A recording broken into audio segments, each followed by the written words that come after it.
Hello friends, আমরা সকলেই তো বিভিন্ন রকম ড্রিঙ্কস খেয়ে থাকি। আজ আমি তোমাদের সঙ্গে একটা পালস চকলেট দিয়ে মজিটো ড্রিঙ্কস শেয়ার করব। দেখো, তার জন্য আমি নিয়েছি কতগুলো পালস চকলেট। দেখো, এগুলোকে ডাস্ট করে নিয়েছি মিক্সিতে।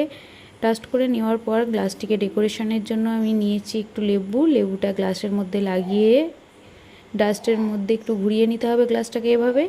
দেখো, দেখতে খুবই সুন্দর হয়ে গেছে। এরপর দিয়ে দেবো মতো বরফ কুচি, যতটা ঠান্ডা খেতে চাও। সোডা ওয়াটার, তোমরা যে কোনো সোডা ওয়াটার ব্যবহার করতে পারো। দিয়ে দেবো আগে থেকে ডাস্ট করে রাখা পালস চকলেট।